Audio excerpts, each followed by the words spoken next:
So, Sim, what's news?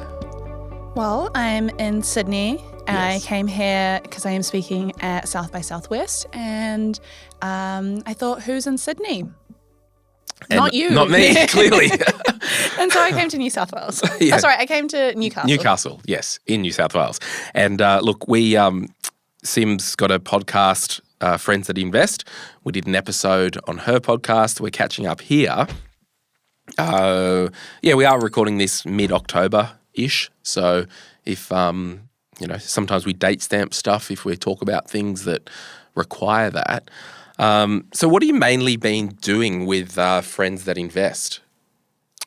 Changing the name. Yes. That was huge. Are you allowed to speak about that? Not really, but I will say that it's been such a great, everyone has been so supportive and has been so loving about the name change. The book's name's changed, the podcast name's changed, the Instagram's name has changed. And so it's like a fun, exciting journey. And I had someone come up to me and say, I've been trying to get my son to read your book and he wouldn't. But now with the name change, it's an option. So thank you. Yeah, I think I've recommended it to plenty of people because it's, sure, everyone's got a book, don't worry about that, but yours is good. And I'm happy to recommend it because I know a lot of people don't like my style and vibe, but yeah, it's such a great book. And I think it's important to read a heap of different books and form your own educated view, right? I have this theory. Someone once asked me about something else. They were like, is it a crowded market to be in? I think they were in the fitness industry. And I was like, well, you're never just going to read or follow one person's views because that would be insane. And you want to kind of get as many as possible. Like I've read so many business books. If I just followed one person, you can't use one as gospel. And it's also a style and a vibe thing. People say to me the same thing, like, how do you compete with, VD, with She's on the Money in Australia? I'm like, I don't. I'm not some gal talking in a gal vibe because I'm a guy. So you either like me or you don't. I can't compete with you. I'm not a gal in my 20s. I don't know if I'll be a gal in my 20s very much longer though. So there's probably space for a gal in her 20s to come in and there'll be a new gal. Take the mantle. But you've the last, say, 5 years since you kind of transitioned into Friends That Invest, you've had some really good opportunities. Why do you think that is? And I'm talking meeting prime ministers of nations. You met the Prime Minister of India, you met the Prime Minister of New Zealand, the last couple of prime ministers. Yeah. What would you put that down to, your success? Because your audience is truly global, not just New Zealand.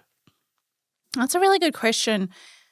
And probably a question that I actually am not sure I have the answer to. Like recently, I went with the Prime Minister of New Zealand as part of the trade delegation to India to discuss trade negotiations, and there was a business delegation and a community delegation, and I went part of the community delegation, and I don't necessarily know why, and I was very thankful, but I'm not sure. I think sometimes maybe this is a little bit of imposter syndrome coming in, but sometimes I think, well, I probably do fit the bill of being like a really good diversity chick, young woman, brown, somewhat well-spoken, but I think if I could be completely honest, I also know that I'm a very strongly opinionated young person, and I don't mind being strong about my beliefs, and those beliefs have maybe caused me to find my people, but also caused me to maybe be a bit more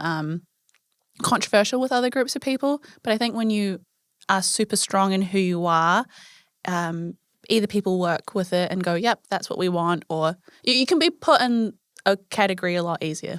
I think looking in, I just think you're switched on. You're sure, you're young, you're relevant, you're educated, but that should be the title of my next book. Young, relevant, educated. Yeah. YRE, young, relevant, educated. And I think it's the relevance. Yeah. You are speaking and people are going, yeah, I get it. Sim gets me.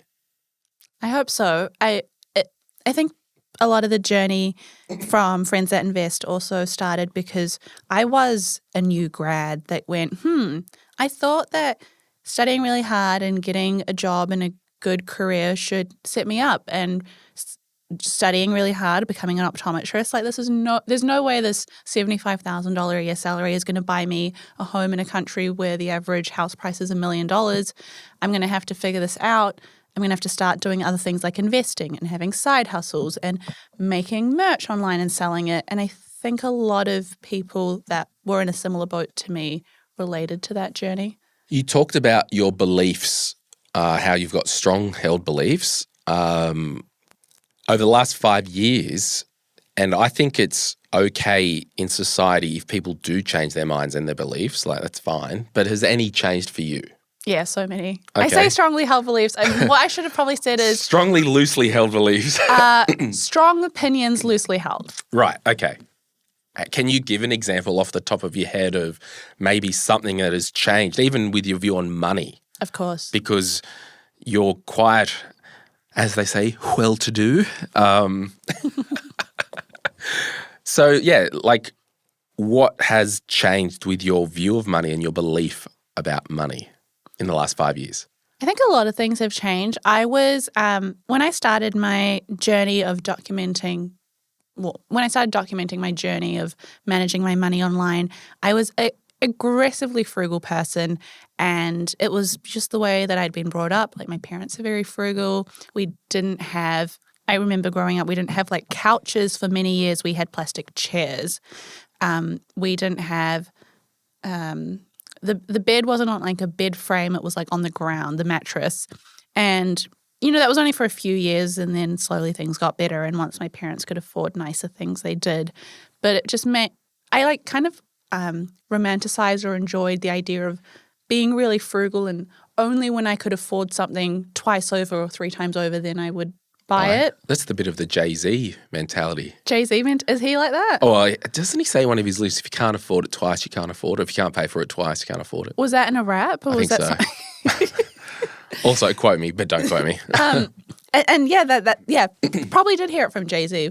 So that was how I grew up, and that was a lot of what my content was. And if you go back, we did like no spend years as part of our content at Friends That Invest, and the idea of, if you can just watch every single dollar, the rest will take care of itself.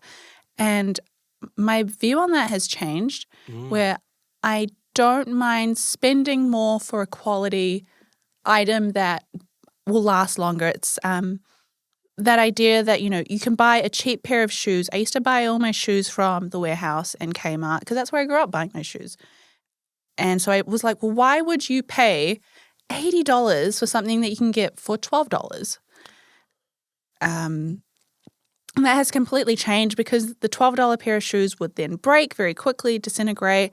I'd have to buy another pair, and then now I've bought 10 versions of those, and which would have been a better commitment. So now I will buy something maybe more costly, but I'll buy it once and it lasts longer. Yeah, and that's a big emotional and mental hurdle to first break through, isn't it? For example, like I didn't really believe in spending too much on health, even coming from a healthcare background, but now I have this like thing called an Oura ring that tracks my health, and it has I used to have one of them. Thoughts? Yes, I vibe. I purchased impulsively. Of course. And then 2, I don't like wearing jewelry. Oh, yeah. But I think I've resolved if I get married, I'll use one as my wedding ring. Yeah, this could definitely be a wedding ring. See, like you could just quite easily. But also there's the argument, just because you can get data, do you need it? No, and it actually can sometimes cause issues like in healthcare. Doctors not hate, that's a strong word. Doctors really don't like the new trend of people going and getting like a full body MRI for the sake of it. Yeah, it's a waste of resources. It's a waste of resources, but even if you can afford it, you will sometimes pick up things that were never an issue, but now you see it and now you feel like you need to fix it, and you're going to possibly have more side effects by fixing this thing, and it's I get you. bit of a train. But yeah, there's been a lot of things. it's been fun documenting my process of not having a frontal lobe to having a frontal lobe online for the world to see.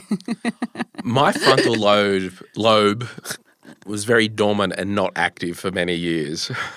Well, it develops at 26 apparently. Ritalin helps activate it daily. Yeah. Because, okay, so that's funny. Because you started sharing your stuff online, doing Friends That Invest, you were like 24. Younger. 3. Yeah, 23, 24. For me, I look back when I didn't really start to know who I was until I was 25, 26. Yeah, I feel like that's happening now. I'm 28. Well, actually, Caitlin asked a question on our Instagram. If you were starting Friends That Invest again today, what would you do differently? Like as a company or as with money? Okay, so we'll say you're 28, you are doing well financially from your career as an optometrist. I'm going to start sharing my money wins online today or learning about money, and I'm going to start a Friends That Invest money page on Instagram. So if you were doing the journey all over again today, knowing what you know, would you do anything differently? I'm sure I would. I don't know what I would do differently. I guess it would definitely be different from how I started, but I think that's just because of the time. Like 2020 was 5 years ago, and back then it made sense to like have a Facebook group for our community to like exist, and wouldn't do that now. Like it's just not the right platform. Is it still online, the group, or did you close it? We still have it, but it's very dormant. Do you know, I reckon about 95% of applicants in our group are bots and spam. Yeah. That's what my community manager who like manages the Facebook community was saying. She was like, out of 100 people that try and join, like only 5 are real people, which is very scary. I don't know if I'm sure I'd do things differently, but I don't know what that would be. I think I would be more cautious about what I shared online. I found that when I was younger, I would share everything and anything to do with money. Like I shared, one year I even shared the Friends That Invest business like profit and loss statement. I remember that. I don't know why I did that. Because you're being transparent and groundbreaking, and I was like, this guys, like you should see where the money comes in from. You should see what I'm taking as a salary. You should see what I spend. And I just thought I didn't come from that background, so it was all really cool to me, and I wanted everyone to come along on the journey because I have never seen these things before. Yeah. And so there was a lot of that, and I don't know if I would have done that again. I think financial transparency is really important and helpful, but at what point does it go from being helpful to just kind of showing off or being like, hey, look at me, this is why you should trust me. I've achieved this certain number and therefore I should be worth listening to. Yeah, it's I don't know. I think we just evolve and change, and I've kind of gone the other way a little bit. Like I've started to be a bit more personal on Instagram. Like when I was overseas in London, and excuse if I sound a bit nasally, everyone, I got sick before I left London, so I'm still like, you feel fine, but you just anyway. If I sound weird, that's why I was sharing. This is what I spent in London because people like to look in under the hood at stuff. Of course. I shared our YouTube revenue. I'm not going to share, and actually to be honest as well, starting July this year at our monthly team meeting, I'm showing the team the monthly revenue. You didn't used to do that before? No. Really? We do that. We share. I don't share expenses and profit with the team, but I share revenue because they wanted to really get a bit of a sense of what was happening. And I'm like, all right, let's do it, whatever. But I think the reason I didn't before, we were talking over breakfast this morning, with that schema therapy that I did last year, my second highest schema is failure. So that's why I've probably been more private with sharing stuff because I don't want to be seen as a failure. And that's why our podcast numbers, I've never advertised publicly. Or we got, sure, there's well over 10 million listens, huge amount. Sure, the business has turned over more than $1 million a year, and that's public information anyway in the AFR. But, that looks like success. But for me, I was like, success. oh, no, I'm a failure. So that's kind of why I really don't want to get into trying to show off and be better. I just wanted to stay in my lane and do what I can do for my listeners. I have a question for you. I know this is your podcast and you're interviewing me. It's our podcast. Thank you. Money, Money, Money with Sim and Glen. I wanted to ask, how do you balance sharing your views and opinions and your learnings, and then also balancing sharing your lifestyle? Because like you said, people enjoy seeing the behind the scenes. What is Glen like? But you do a really good job compared to, I would say, most of, everyone else in the space, where you still come across so grounded, and you still come across so like, hey guys, I'm just here to help. And also, yes, I've done well for myself and there is this life, but it doesn't feel preachy. You're not like, hey, save $10 here, but don't mind me, I'm on my boat today. Yeah, I think it comes back to, for every person like you who thinks that, there's probably another person who thinks I'm arrogant.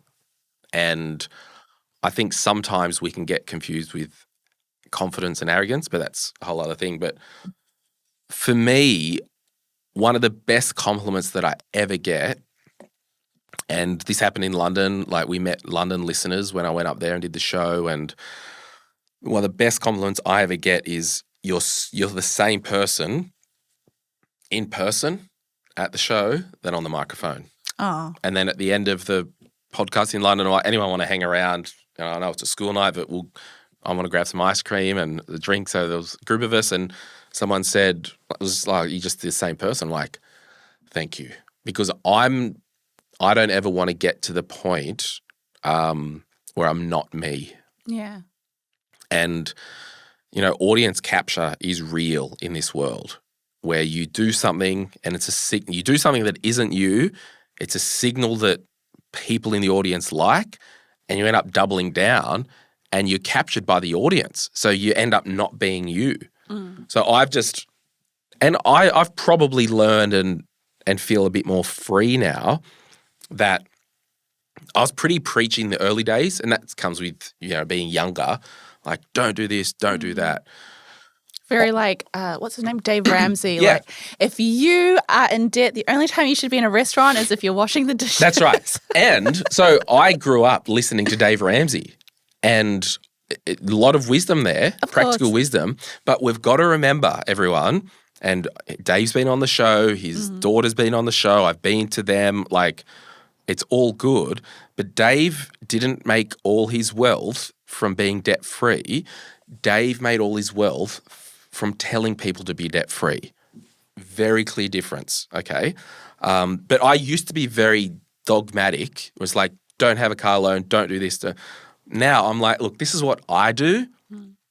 You can do it this way, but maybe have this guardrail, but also know we lay in the bed that we make for ourselves. So I don't use a credit card for day-to-day expenses. Just went all around the world using my Visa debit. I'm the same because I know myself. Yeah. But I'll have a credit card for my business. Yeah, and I do the same, just for a variety of reasons. But yeah, I don't know. I just don't want to live a life where I'm a fake and I have to turn on something when the microphone's on. Like, I'm just a guy. Like, do I get it right? Nope. Am I fast and loose with my money? Yep. But I've got fundamentals in the background that I give some, save some, and spend some in that order. It's pretty simple. And if you don't like what I suggest, you don't have to do it. It's really cool. It's really cool that I got listeners who disagree with me, because if everyone agreed with me, I don't want to be in that echo chamber. That is so true. Yeah. I always say that I'm very grateful when we get feedback, because that's someone that cares enough to go, I didn't like this. But instead of just like never listening again, I'm going to take the time out of my day to give constructive feedback. And that's someone that cares and wants you to do better. Yeah. Like, I think you're crazy to have a 100% growth equity portfolio. Of course. Like, I don't do that. But if you want to do it, knock yourself out. I'm not saying you, but well, I do that. There. And there's nothing, in my opinion, in my risk tolerance profile, I'm very comfortable with that. But have you had a major crisis that's really tested your risk profile? No, of course not. Yeah. No, not at all. Yeah. So, I mean, that's the that's the difference. That is the difference. It's but in saying that, like my share portfolio, I know that if it dropped 20% in a day, not that it would, because most of it is in broad market index funds, it'd have to be a really bad day where everyone would be down. I know that I'd be okay because I don't live a life where I need that money until the next 10, 20 years and I can write it out. Yeah. Hopefully. We'll see. Yeah, absolutely. Hey, it's Glenn here. Thank you so much for watching today's video. You made it to the end. Can I ask a favor? Can you hit that like button and maybe hit subscribe if you want to get notified when we release further videos just like this one, whether you watch the Money, Money, Money podcast or Retire Right. And remember, if you want to learn more about investing, I've got an investing book, The Quick Start Guide to Investing, and there's a link in the description to get your hands on a copy. Thank you so much. Bye.